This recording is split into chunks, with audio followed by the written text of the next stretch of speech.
अस्सलाम वालेकुम dear friends, visionary fact से मैं हूं मोहम्मद यासिर।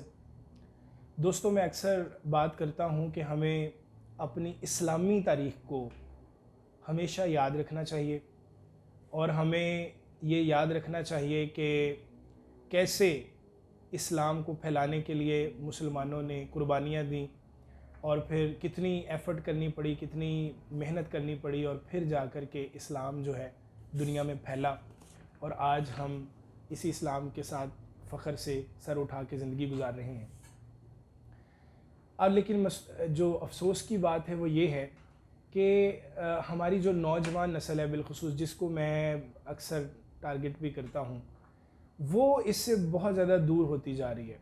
वो एक तो तारीख़ के साथ जो है वो उसका कोई लगाव नहीं है बहुत ज़्यादा, दूसरा इस्लामी तरीक़े से बिल्कुल भी नहीं है। और 1400 साल पहले के जो वाक़यात हैं, जो शख्सियात आईं आप सल्लल्लाहु अलैहि वसल्लम से लेकर के सहाबा कराम, फिर ताबईन, तबा ताबईन, तो चलो बहुत दूर की बात है, लेकिन आप सल्लल्लाहु की ज़ात अक़दस का जो ज़माना है और सहाबा कराम का जो ज़माना है, वहाँ तक भी हमें नॉलेज जो है, चलो जो थोड़ा थोड़ा नॉलेज होना चाहिए वो भी नहीं है। तो इसके लिए मैं कोशिश कर रहा हूँ कि हम इसकी तरफ आहिस्ता आहिस्ता आने की कोशिश करें और अपनी जो इस्लामी तारीख़ है इससे मोहब्बत का इजहार करें।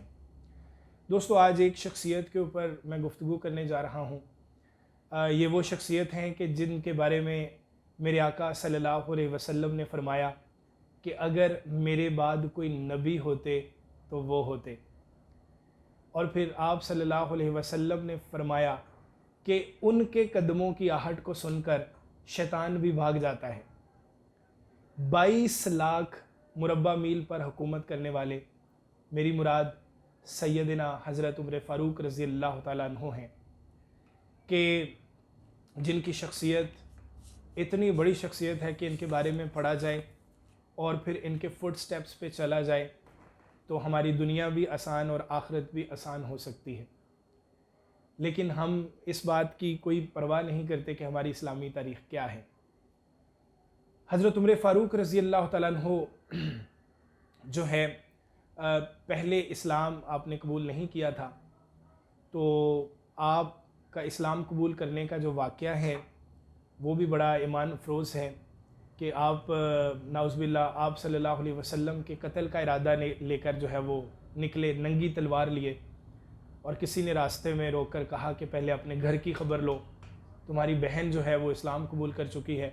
नंगी तलवार लेकर घर तशरीफ़ लाए और बहन से पूछा कि क्या पढ़ रही हैं, तो बहन ने कहा कि आप नापाक हैं, पहले अपने आप को पाक कीजिए। बहरहाल किस्सा मुख्तसर ये कि हज़रत उमर फ़ारूक रज़ी अल्लाह तआला अन्हु ने कुरान मजीद की तिलावत सुनी और फिर जैसे जैसे तिलावत जो है वो आपके दिलो दिमाग में उतरती चली गई, दिल पिघलता चला गया। और फिर आप सल्लल्लाहु अलैहि वसल्लम की अल्लाह ताला से दुआ भी थी कि किसी एक उम्र से इस्लाम को तक़वियत बख्श, तो अल्लाह ताला ने उस दुआ को कबूल किया। तो हज़रत उमर फ़ारूक उसी हालत में आप सल्लल्लाहु अलैहि वसल्लम की बारगाह में तशरीफ़ ले गए और सहाबा कराम ने देखा कि उमर फ़ारूक हैं और नंगी तलवार लिए हैं, तो आप सल्लम के पास गए। तो बहरहाल किस्सा मुख्तसर ये कि आप जब बारगाह रिसालत में पहुँचे तो आपने कहा कि मैं इस्लाम कबूल करता हूँ, और आपके इस्लाम कबूल करने से जो इस्लाम को तक़वियत पहुँची, जो मजबूती पहुँची, वो भी नाकाबिल बयान है। तो हज़रत उमर ही थे जिन्होंने हज़रत बिलाल से कहा था कि ए बिलाल, आज खाना काबा की छत पर चढ़कर अज़ान दो, लोगों को पता चले कि उमर ने इस्लाम कबूल कर लिया है। आप सल्लम से कहा कि आप हक़ पर नहीं हैं, आप सल्लम ने कहा बेशक हम ही हक़ पर हैं। तो आपने कहा फिर हम एलानिया नमाज़ पढ़ेंगे। तो ये हज़रत उमर फ़ारूक रज़ी अल्लाह तआला अन्हु की शख्सियत है और ये वाक़या भी हज़रत उमर से ही जुड़ा हुआ है। जब आप सल्लल्लाहु अलैहि वसल्लम ने हज़रत उमर फ़ारूक रज़ी अल्लाह तआला अन्हु से दरियाफ़्त किया, ए उमर, तू मुझसे कितनी मोहब्बत करता है?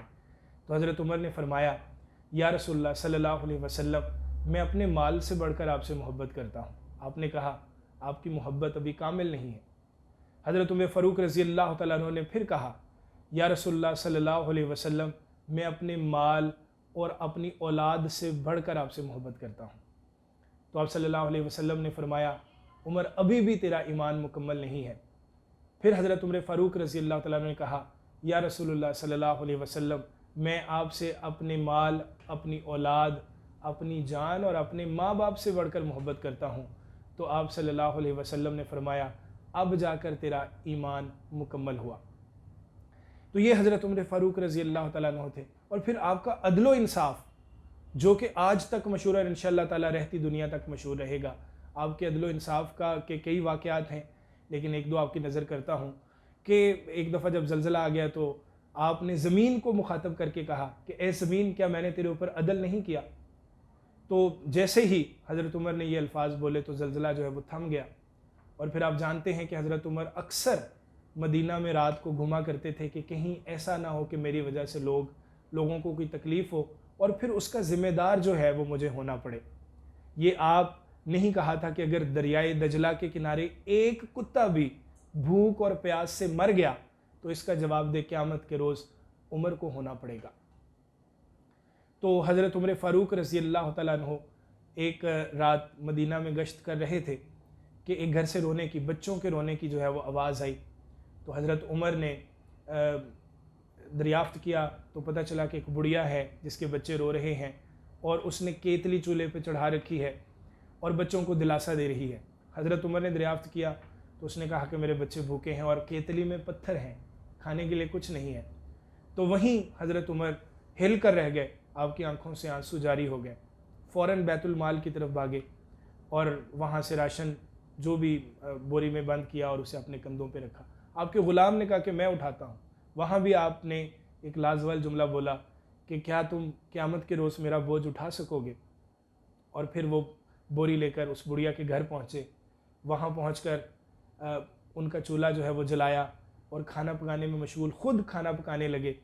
और आप ये देखें कि 22 लाख मुरब्बा मील पर हुकूमत करने वाला हुक्मरान अपने कंधे पे बोरी रख कर लेकर आता है और फिर एक बुढ़िया के घर का चूल्हा जलाता है और खाना पकाते जाते थे और दाढ़ी आंसुओं से तर थी और रोते जाते थे। यहाँ तक कि बच्चों ने खाना खा लिया पेट भर कर और वो सुकून में आ गए। तो फिर जब ये सारा कुछ हो चुका तो फिर बुढ़िया से मुखातब होकर बोले कि क्या तू उमर को माफ़ कर देगी? ये शान थी आपकी, आपके अदलो इंसाफ की। हमारे हुक्मरानों की तरह ऐसा नहीं कि किसी गुमंड में है, किसी गुरूर में है। कोई आप छोड़ें बहुत बड़ी हुकूमत को तो छोड़ें, कोई MNA MPA जो है जब बन जाता है तो उसकी अकड़ ही ख़त्म नहीं होती। वो पता नहीं अपने आप को क्या समझना शुरू कर देता है। इन सारों को चाहिए कि वो हज़रत उमर फ़ारूक रज़ी अल्लाह तआला अन्हु के अदलो इंसाफ को देखें और आपकी आजिज़ी और इनकसारी को देखें। खैर, आपने बुढ़िया से ज़ोर लगाकर माफ़ी तलब की। बुढ़िया ने जब माफ़ कर दिया तो फिर आपने कहा कि वो उमर मैं ही हूँ और मुझसे ख़ता हुई। ये जब तक हमारे अंदर ये अदल इंसाफ का लेवल नहीं होगा, हमारी सोसाइटी में बहुत सारी ख़राबियाँ बरकरार रहेंगी। हमें इन्हीं शख्सियात से सीखना है। ये मेरा स्लोगन आज से नहीं, बहुत अरसे से है। मैं अपने तलबा से भी कहता हूँ कि आप इस्लामी तारीख़ को पढ़ें, इस्लामी तारीख़ को पढ़ें, ताकि इसको पढ़ के अगर कोई हुक्मरान बने तो वो हज़रत उमर फ़ारूक रज़ी अल्लाह तआला अन्हु के नक्शे कदम पर चलने की कोशिश करे। फिर आज तक आप देख लें कि आपका फ़ौजदारी का जो निज़ाम है वो अभी तक वही राइज है। दीवान का जो निज़ाम है ख़तो किताबत का, वो भी हज़रत उमर के दौर में हुआ। तो जो सिस्टम हज़रत उमर ने डेवलप किए थे वो आज तक चल रहे हैं। फिर एक दफ़ा हज़रत आयशा सिद्दीक़ा रज़ी अल्लाह तआला अन्हा आप सल्लम से गुफ्तगू कर रही थी। दिल में कहीं पे ये ख़्याल था कि मैं अपने बाप के बारे में कुछ दरियाफ़्त करूं। तो आप सल्लम से कहा कि कोई दुनिया में ऐसा शख्स भी है जिसकी नेकियां आसमान के सितारों जितनी हैं। तो आप सल्लल्लाहु अलैहि वसल्लम ने कहा हाँ ऐसा शख्स है। पूछा कौन है? तो आपने फरमाया कि वो उमर है। तो हज़रत आयशा ज़रा बुझ सी गई थोड़ा सा, क्योंकि आपके दिल में था कि जो है वो हज़रत अबू बकर सिद्दीक़ रज़ी अल्लाह तआला अन्हु का नाम लिया जाएगा, लेकिन आप सल्लम ने हज़रत उमर का नाम ले दिया। तो जब बुझा हुआ चेहरा देखा तो आप सल्लम मुस्कुराए और पूछा कि बुझा हुआ चेहरा क्यों? तो हज़रत आयशा ने बयान कर दिया कि ये माजरा है। तो आप सल्लम ने कहा कि फिर आप अपने बाप की नेकियों का पूछती, अब आसमान के सितारों जितनी नेकियों का ना पूछती। तेरे बाप ने जो गारे सौर में मेरे साथ एक रात गुजारी वो एक तरफ, और हज़रत उमर फ़ारूक रज़ी अल्लाह तआला अन्हु की सारी ज़िंदगी की नेकियां एक तरफ। ये शान है आप सल्लल्लाहु अलैहि वसल्लम के सहाबा की। फिर आपको दरियाए नील वाला वाक़या भी याद है, हज़रत उमर फ़ारूक रज़ी अल्लाह तआला अन्हु ने जब एक ख़त लेकर भेजा कि अगर तू अल्लाह के हुक्म से चलता है तो चलता रहे, तो आज तक आप देख लेंगे दरियाए नील और उससे इस्तिफ़ादा करने वाले तमाम लोग हज़रत उमर फ़ारूक रज़ी अल्लाह तआला अन्हु के ममनून हैं कि उनकी वजह से आज तक अल्लाह ताला ने दरियाए नील को खुश्क नहीं किया, उसमें पानी ऐसे ही चलता आ रहा है। तो ये है आप रज़ी अल्लाह तआला अन्हु की सादगी और आपके अदल की वजह से जो आपकी शख्सियत का रोब था वो भी सबके सामने है कि आप सल्लल्लाहु अलैहि वसल्लम ने फरमाया कि उमर, तेरे कदमों की आहट सुनकर शैतान भी भाग जाता है। तो हमें हज़रत उमर फ़ारूक रज़ी अल्लाह तआला अन्हु की शख्सियत को समझने की ज़रूरत है और फिर उनके नक्शे कदम पर चलने की ज़रूरत है। बिलखसूस नौजवान नस्ल और जो हमारे हुक्मरान हैं वो हज़रत उमर फ़ारूक रज़ी अल्लाह तआला अन्हु की ज़िंदगी के हवाले से ज़रूर पढ़ें। आप रज़ी अल्लाह तआला अन्हु की शहादत जो है उसका वाक़या थोड़ा अलमनाक है कि आप फजर की नमाज़ पढ़ा रहे थे कि एक मजूसी जिसका नाम अबू लुलू फ़िरोज़ है उसने हमला किया और फिर जो है 3 दिन बाद जो है वो आपकी शहादत हुई।